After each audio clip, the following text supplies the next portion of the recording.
Hi there.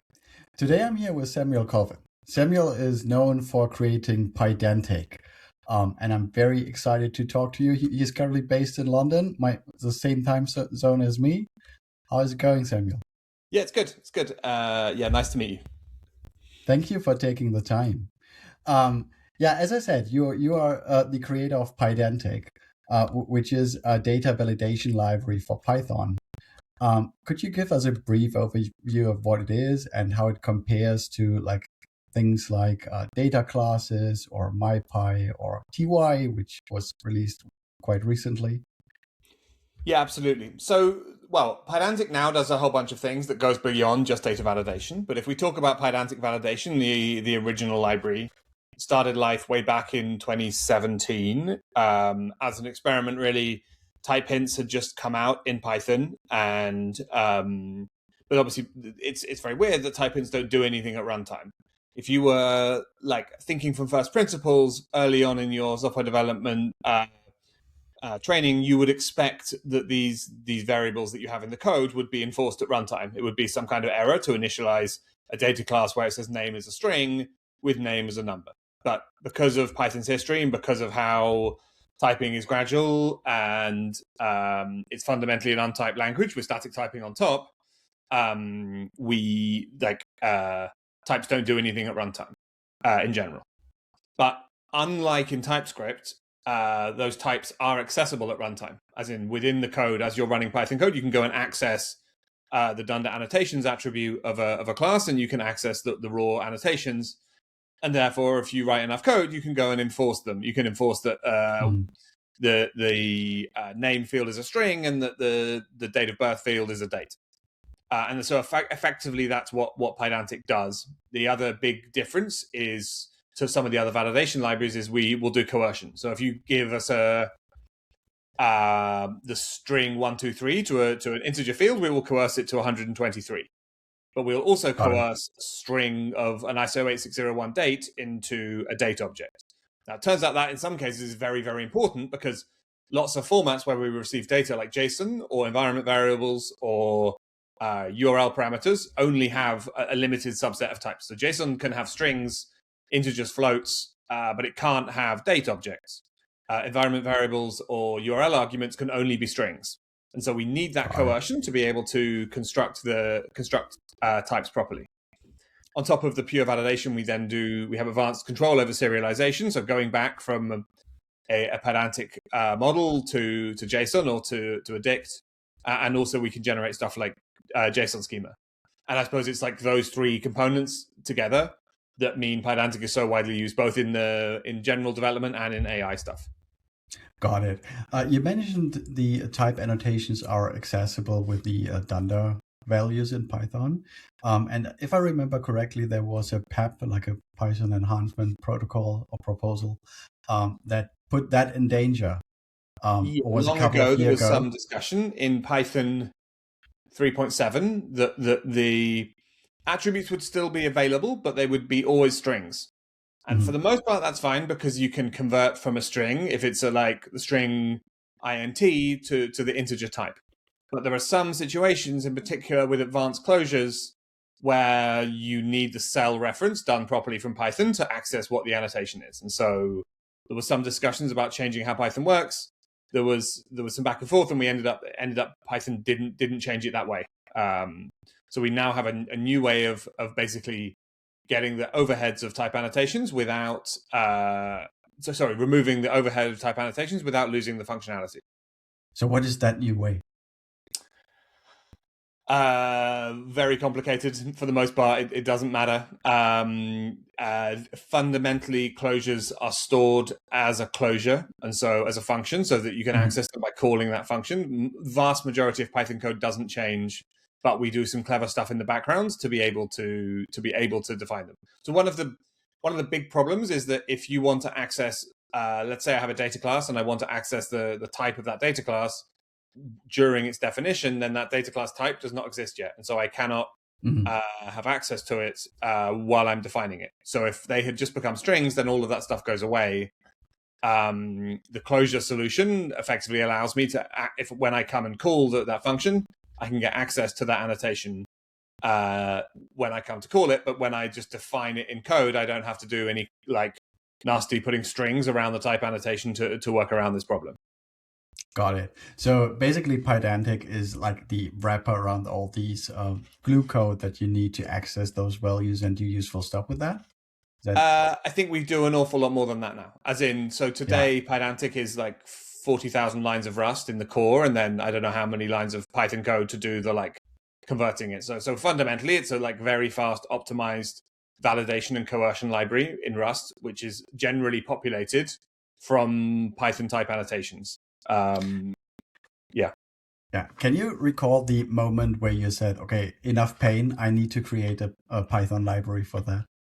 Yeah, I mean, it was way back 2017. I was trying to pass some HTTP headers, and I was frustrated that I kept having to duplicate things. So I would have the type annotation because I wanted typing, and I would also have whatever validation library you're using. You need to go and also define, and this thing is going to be a string. And it seems very unfortunate that you have two sources of truth on what types things are. And so it was just this like mad idea. Would it be even possible to access the annotation and build a library that used the annotation and then enforced it? Yeah. Did you foresee back in the day how big it would become? No, not at all. I always say I would have thought a lot longer about the name and probably come up with a worse name if I had known that it was not only going to become a very widely used library, but also a company and then, dominate a lot of my life. Yeah, absolutely. I mean, AWS saw some value in it. If I recall correctly, I think every large company in the world uses it, because if you're using Python and you want to use type annotations at the boundaries of your code, they have no effect. So whether you're reading a CSV file, validating the response from an LLM, parsing an API, parsing environment variables, anything where you're interpreting external data, you need some kind of validation, and it makes sense that validation is defined from type annotations, and Pydantic is the kind of preeminent way of doing that. Absolutely. At which point did it become a company? So I started working full-time on Pydantic. So the rewrite from Python to Rust, so the core of Pydantic is all implemented in Rust. I started that rewrite at the beginning of 2022. About 8 months into what I thought was going to be a 3-month project, I was like half done, wondering how I was ever going to finish it. And I got this very nice email out of the blue from Bogomil at Sequoia asking to talk. Had a few conversations. They invested, and I started a company. And so, we started the company formally at the very, very end of 2022. So that is a VC-backed company. You mentioned Sequoia, yeah? So how did that play along? I mean, there are a couple of questions arising from that. Like the first of all is the developer's perspective. Like some people would see like there is a risk in using VC-backed libraries. How would you respond to that? I mean, there's a risk in using any library in that it could be abandoned, or it could be no longer actively maintained, or lots of strategic risks. Whether it is a like solo developer doing it for their love, whether it is a VC-backed company, or whether it be a large corporation. I mean, you see lots of libraries that are maintained by someone in their spare time for love that end up being abandoned. You see lots of open source projects maintained by Google and Amazon that end up being abandoned in some ways more arbitrarily than a startup. So, and I can tell you, I would not be actively maintaining Pydantic as much as we do now if I wasn't paid for it. Like, you cannot earn a good tech salary from maintaining open source, and so the library would not be as good. It would not be as actively maintained if we weren't a company. Yeah. So, I mean, it's very easy to be sort of borderline communist about how open source should work when you don't maintain a library, or where when you're well paid in another tech role. Most people who I speak to who are active maintainers of open source, they may have taken investment, they may not have taken investment, but they understand the like trade-offs in that. I mean, today Pydantic validation is still completely open source, MIT licensed, actively maintained by me and other experts. So I think it's beyond any doubt that it's better for the user base that we have investment to maintain it with. Looks like we are facing some technical difficulties here. I was talking about Pydantic and why I think it is better maintained as open source, but I think I finished my answer to that question, and so that we can go on from there. Then how does Pydantic make money then, if it's a company? So we have built on top of Pydantic validation, the library, we have Pydantic AI, which is the agent framework. So library for building applications with AI. And then on top of that, which again is completely open source. And then we have Pydantic Logfire, which is our observability platform. So today we're like general observability, but with first-class support for AI. An awful lot of people think of us as an AI observability platform, although fundamentally it's observability for all of your Python application and even beyond that into any other language, because we're built on OpenTelemetry. And so we believe in like full bore, real, clear open source, closed source divide. And so Pydantic validation, Pydantic AI are completely open source and MIT licensed. And then Logfire, actually our SDK again is open source and MIT licensed, but the platform is closed source, and that's how we make our money, both SaaS and self-hosting. Yeah, I saw it. You mentioned it. Like on the homepage of Logfire, it says it's a complete observability platform for your AI apps, even though it's like a observability platform for any developer projects, right? So yeah, is absolutely. that marketing speak, or is the market for human dev tools like gone? So what is the reason on putting AI first?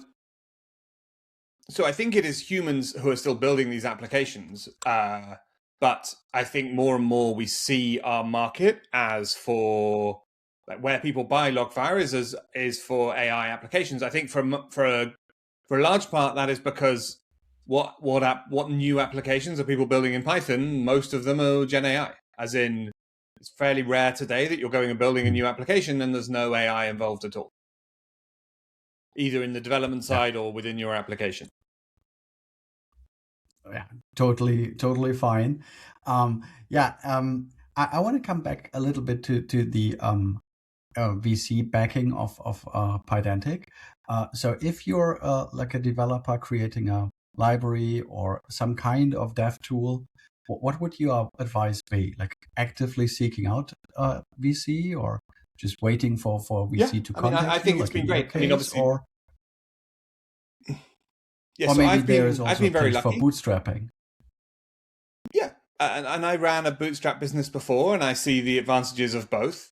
I will say I really enjoy running a company where I have the resources to pay the people I most respected as open source developers very well to work on building the Pydantic stack.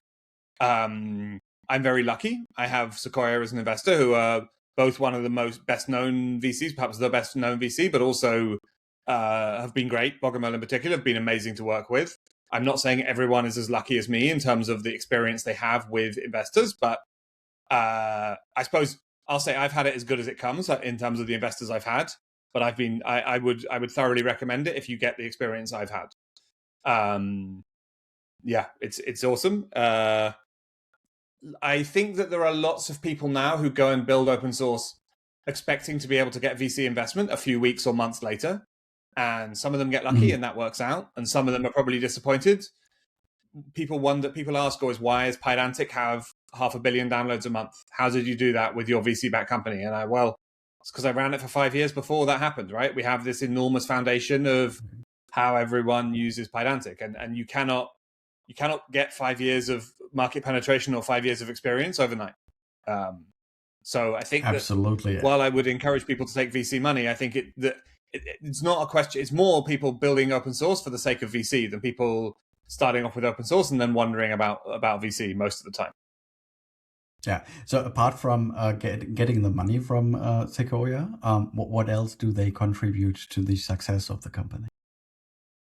So I think that the second biggest thing that they deliver in reality is that their reputation, as in if I go and speak to someone, whether that be a potential hire or a potential customer or a potential collaboration, it immediately gives us credibility that we wouldn't have if we didn't have a big name behind us like that.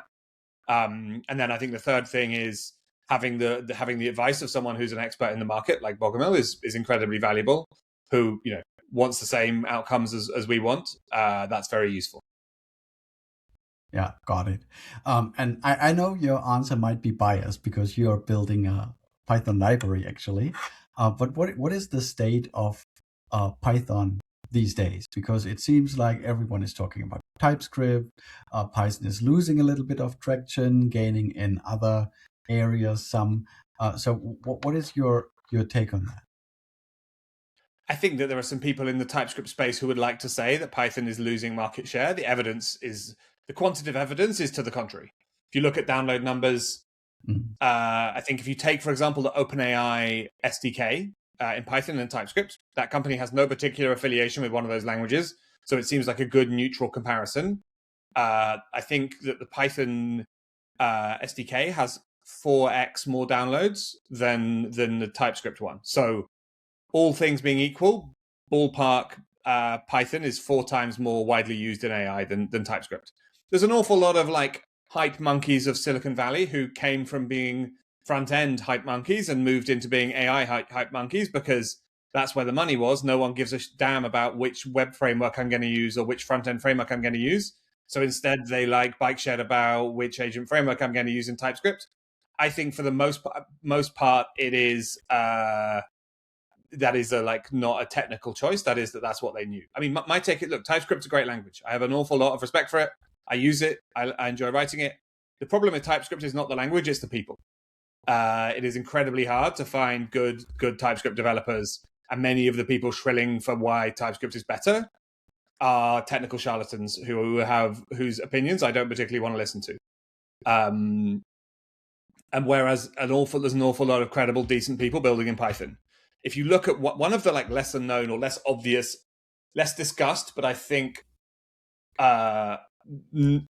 absolute effects of the last 5 years is that Python has become the boring language of enterprise. Where it used to be Java and C++, no one is credibly building AI applications in Java or C++ anymore. But those big corporations are not using TypeScript either, for the most part. So Python has basically quietly become the big boring language of enterprise.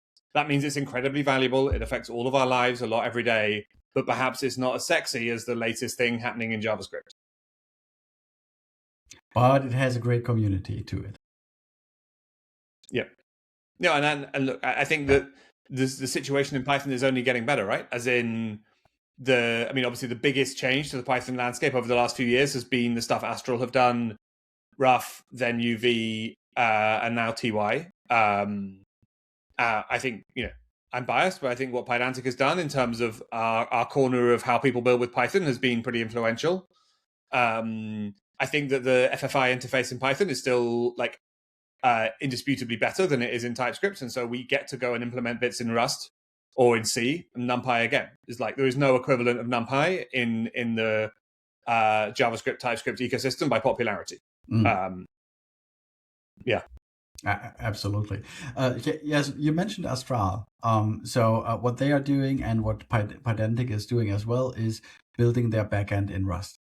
So Rust is another language that gained some popularity. It's maybe sometimes dealt as the successor for C++, because it's a compiled language. So why did you choose Rust to build a library dedicated to Python developers?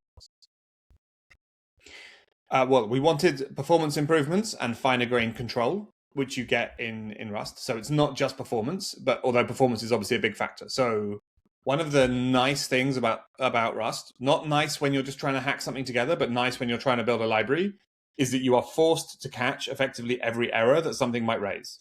One of the problems in Python, one of its shortcomings, in my opinion, is that I go and call request.get, let's say. What exceptions might that raise? Mm-hmm. I mean, you can start going through them. It might raise a value error because of invalid inputs. It might raise a type error because of the wrong number of inputs. It might raise an OS error because it can't do a DNS lookup. It might raise a request error. It might raise a request error will have 15 different subtypes of error, from status code through to invalid URL, whatever it might be. The point is, it's very hard to know what errors you're going to get, let alone there is no linting or no way of guaranteeing you've caught all of those errors.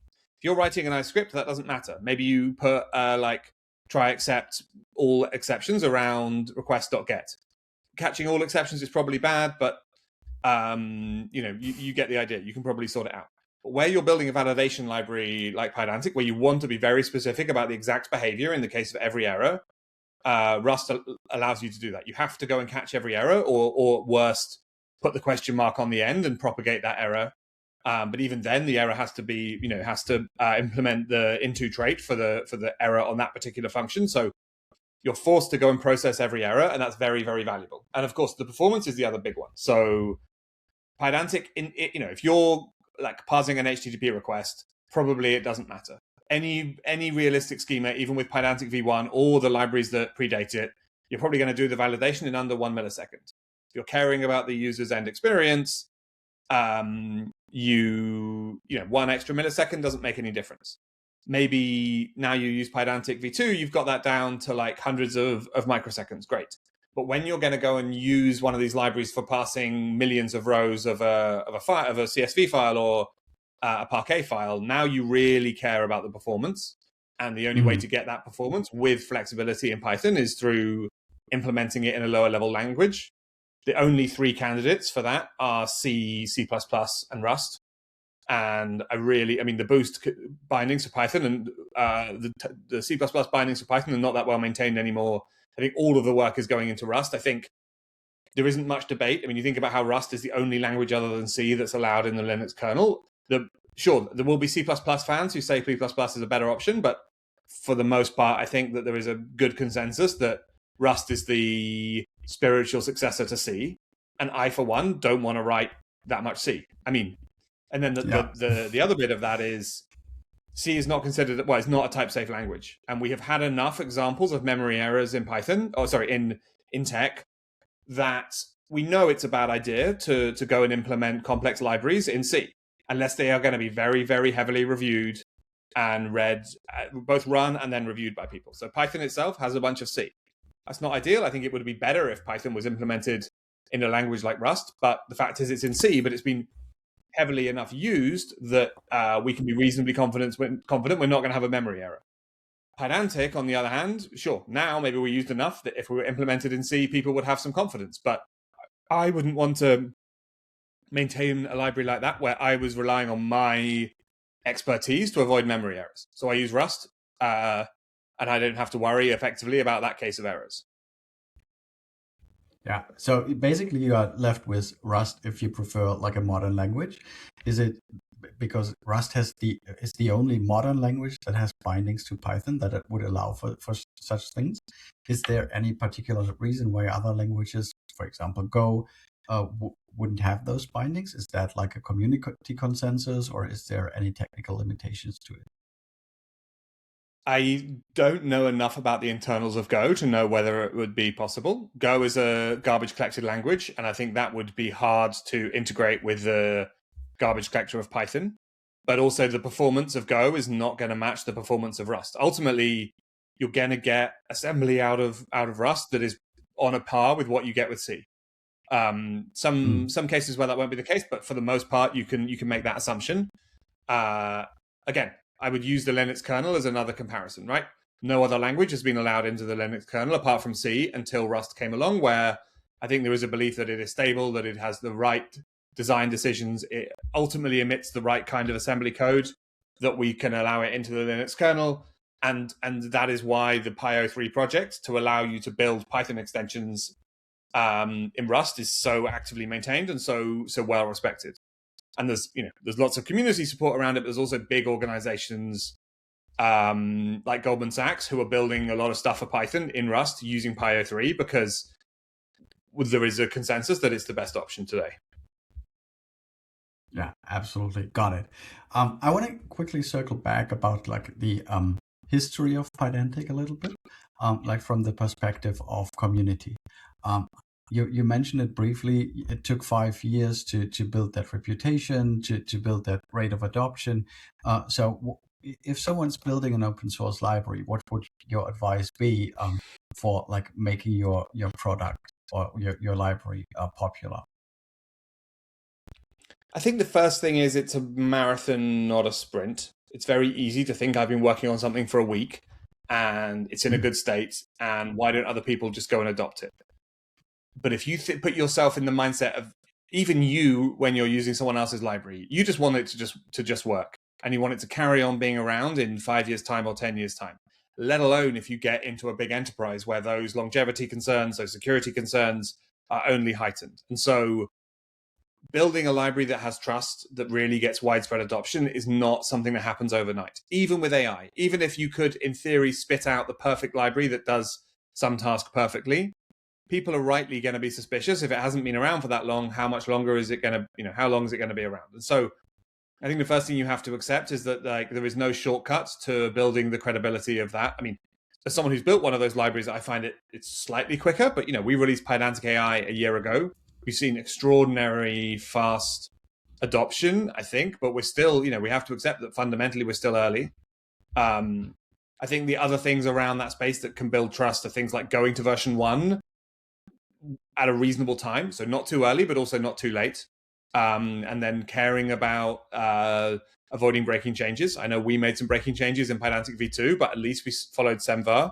But also we learned a lot from that, and now we're very careful about avoiding breaking changes as much as possible.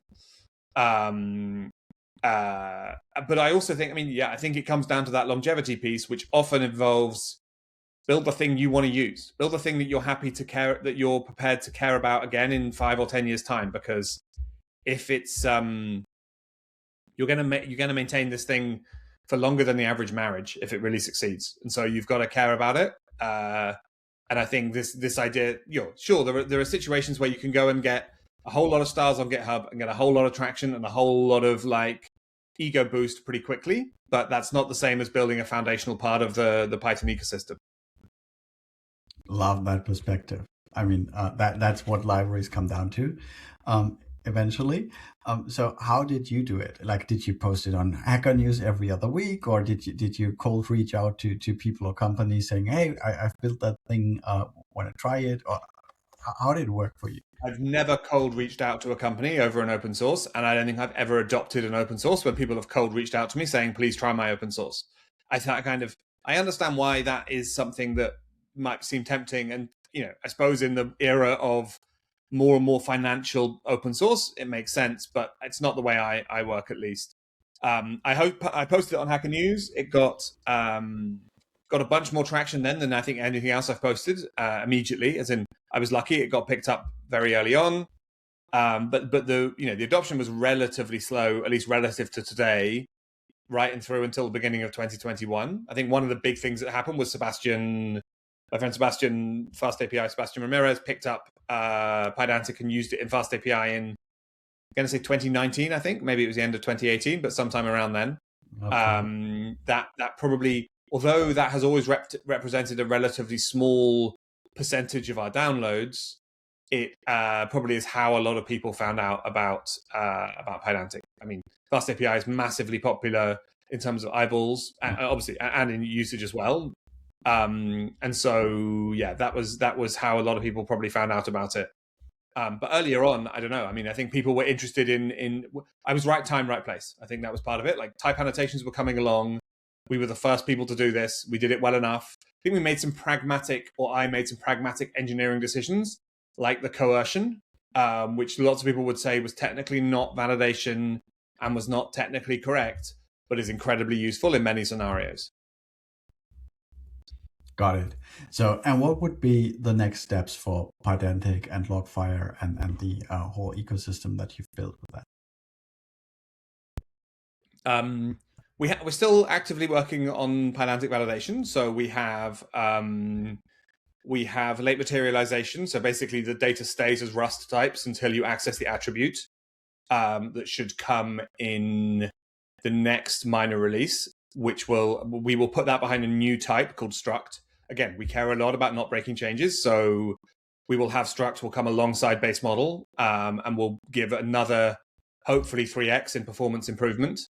So at that point, it should be faster to initialize a struct than a data class, even though we will have all of the validation. We won't guarantee that in all cases, but we're in that ballpark now.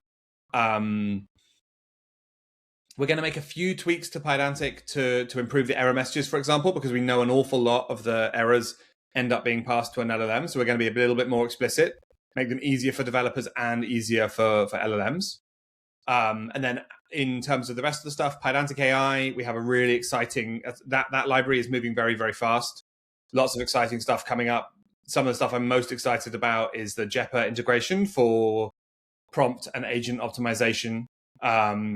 Another thing that plays into that will come from Logfire is managed variables. So the capacity to have both prompt management and like feature flag control, but effectively variables that you control from within Logfire that are then used within your application. So you can kind of remote control your application, and that will play into the optimization piece. But like, so we'll have both the like self-driving, both the like human control of those variables and the kind of self-driving optimization stuff will land. We have very good support for offline evals in Logfire and Pydantic AI today. I think we will have the online eval stuff will land sometime next year. I'm excited about that. And some other stuff that I'm not going to talk about yet because we'll make announcements next year. Okay, cool. Do you accept like PRs from like individual contributors? Yeah, and I think particularly in Pydantic AI, some enormous percentage of contributions are from individuals or external companies. So we work with, for example, I know the European cloud provider OVH have done a bunch of contributions recently. We've worked with even people like Guido. Guido, obviously the creator of Python, is a user of Pydantic AI and in fact uses Logfire. And Guido has given us a bunch of feedback, and we've definitely considered his feedback. In fact, embeddings generation is another big thing that will land in Pydantic AI, and Guido gave us like his viewpoint on how to do that, and which was really useful. So both in terms of lots of pull requests from external contributors and companies and some like feedback from people like Guido has been super valuable. So what makes a good contribution if I'm like an individual open source contributor? How do I get involved into Pydantic? The first thing not to do is point your AI of choice at something and just like put together some AI slop and submit it. If it was that easy, we would be doing it. So please don't just point cursor at whatever the issue is and think that submitting that pull request is going to be a solution. If you do not understand every line of code, don't submit a pull request to any of our libraries, please. Sure, everyone uses AI in places. I use them a lot, but like that's not how you contribute to these stable libraries. I think that the best solutions are where people scratch their own itch, as in they have a thing they want and they can be opinionated about how it should work and they should go and submit that contribution. And then I think the other part is like it comes with in the end, it needs a bit of trust. So often it's good to start with some small pull requests, implement some useful things. Once you've got those few smaller PRs merged, you'll probably learn a bunch from doing that, and then maybe try and like bite off something a bit more difficult to do. Don't start with like some enormous feature and go and spend days implementing it and then submit the PR, because that often won't result in your best experience for you or the easiest experience for us. Got it. And in terms of the company, are you hiring for positions? Oh, sorry. Sorry, I was just gonna finish on the previous point. I don't know if this is a universal advice, but definitely in the case of Pydantic and all of our libraries, I'd strongly encourage people to join our Slack, which is very active, both with our team replying and also community members replying to stuff.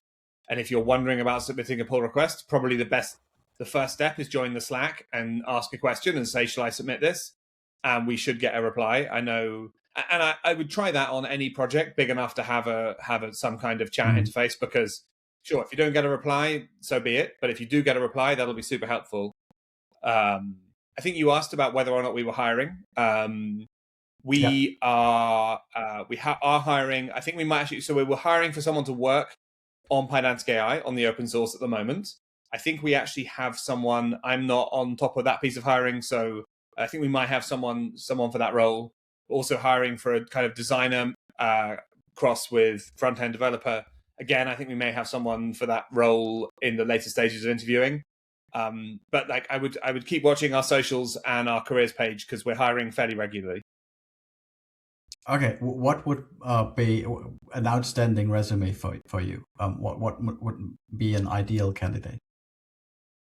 So I think that experience of open source is super valuable. Obviously, experience in industry of like impressive companies helps, but like the easiest thing to get if you don't have that is like impressive record of open source contribution. I mean, beyond that, we really don't have any like qualification requirements. We care about bright people who live in the right time zone and are prepared to work hard. I don't think we don't give a damn whether you have a degree, what your degree is in. We care about ability fundamentally and how good you are at communicating with a team. But I mean, so I would say an open source, a strong open source pedigree is the single most valuable thing you can do. I will say, don't think you're going to get a job from us by submitting 2 pull requests. If you're passionate about contributing to the project, that's great, and we would love to have those contributions. And we have had people who've joined the team having started off by submitting pull requests. But I would say you need to enjoy those pull requests and be doing that for a couple of months before we're really going to look for a role. Don't think that you can submit 2 typo pull requests and send in your CV and we'll hire you off the bat. That's not how it works. So there's no automatism. Got it. Okay, I know your time is limited today. That was a lot of value. Thank you so much for your time. That was really awesome. Just one last question. What is a good way for people to reach out to you? Are you on X, on LinkedIn? What do you prefer? Reach out on X if you will. Email me, samuel@pydantic.dev or engineering@pydantic.dev if you have questions. Join our Slack and even DM me there. LinkedIn, by all means, follow me, but please don't expect if you message me that I will reply. I'm not always. I think we all have seen the state of the LinkedIn DM system, and I don't promise to reply there. So yeah, I would say Blue Sky, X, email, Slack, or LinkedIn if you really must. Okay, perfect. Thank you so much, and Merry Christmas. No problem. Merry Christmas. Thank you so much.